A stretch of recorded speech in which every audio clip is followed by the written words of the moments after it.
won by the warriors. These warriors helped kick the Hyksos out at the end of the 17th dynasty. And so this crown doesn't exist until the third golden age. We're memorializing these great warriors that help us unite our country. And so from now on, whenever the king is talking about war, whether it's a war meeting of strategy or actually in battle, he wears the blue crown. Those little circles represent naps, curls in the hair. That's not a design.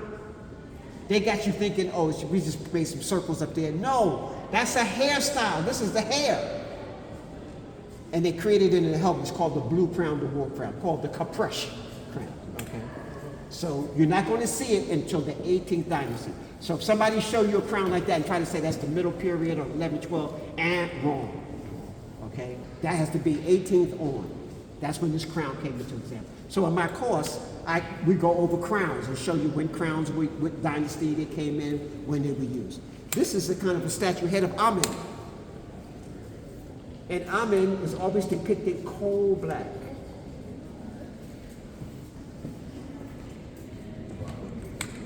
Because black is the essence of all things. Everything comes from black and returns to black. So therefore, the creator must be black. Is that person why everybody seals their prayer with amen? Right. Everybody seals their prayer with amen. Now, Billy Carson says that he was such a tyrant ruler that he made people do it.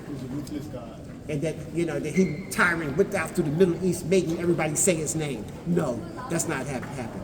As the priests after the 18th dynasty, after Akhenaten, when the Persians came in, the Persian Empire connected ancient Kemet.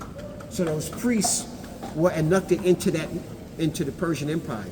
And as the Persian Empire, which was the greatest empire in the world at that time, moved all the way out to China, the Amen priests were there.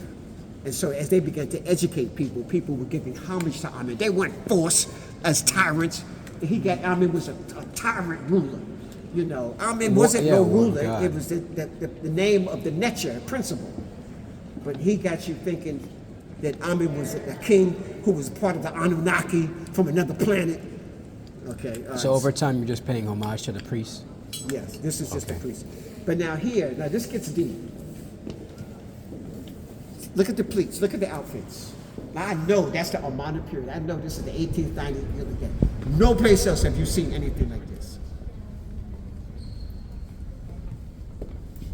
Now this is going to sound strange. I already see people looking at me strange.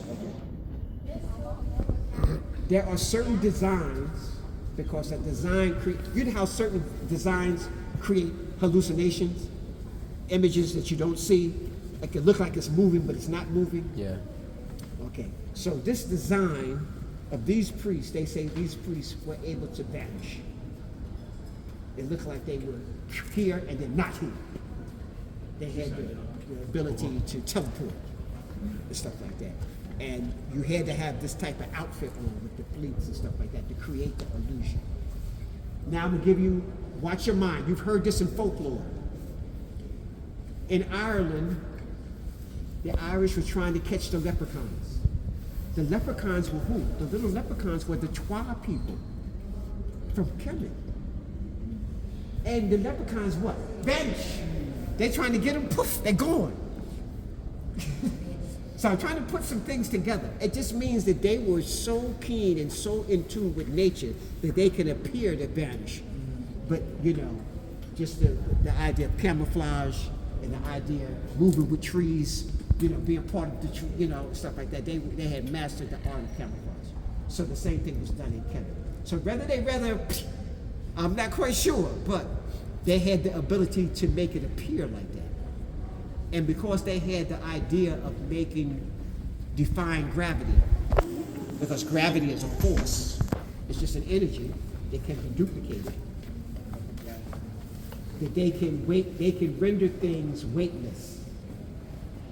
So if I go and I'm going, you're just like, whoa, what happened? Okay.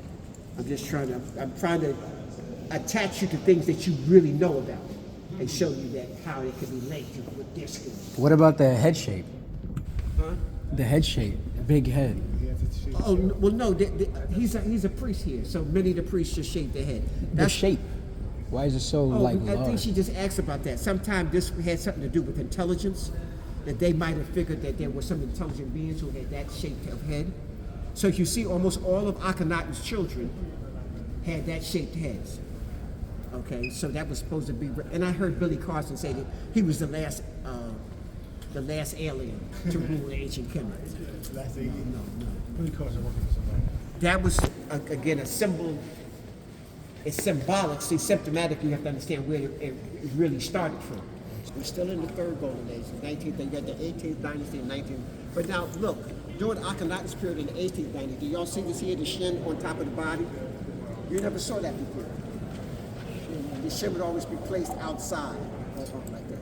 Here, this was just a new form of art, creativity during this time period, so then people start doing it after that. So I can look at a statue, when I see that, I know that's 18th, 19th dynasty, or after that period. So I'm trying to give you these little things that as you can begin, when you see it, you could already put it into a time slot. Okay, this is, that righteousness had overcome its fate, wrong. Wrong still exists, but righteousness rules over. It's like the yin and yang symbol. You can't have all pure good or permanently good.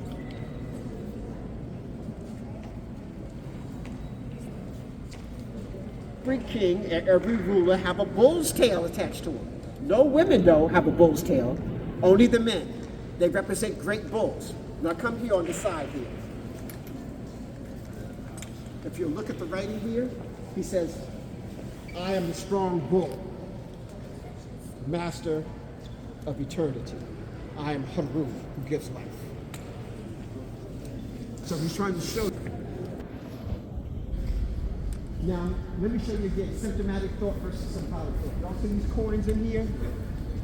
People flip these coins in here and made a wish thinking something gonna happen. Something did happen. It dirtied the water. Yeah, they dirty the water. So I just want to be the night sweeper here, collect up all the coins at the end of the day. Okay, and nothing's happening to your dreams. Okay. In ancient Kemet, people threw copper coins into the water to purify the water. Symptomatic thinking. I'm helping nature. I'm purifying the water. Remember I told you the copper back? So I'm throwing the copper coins in to purify the water, not make a wish. I want a new car, you know? And the only reason why the coincidence that sometimes things happen is because you willed it to happen, because you spoke it into existence, not because you flipped the coin in.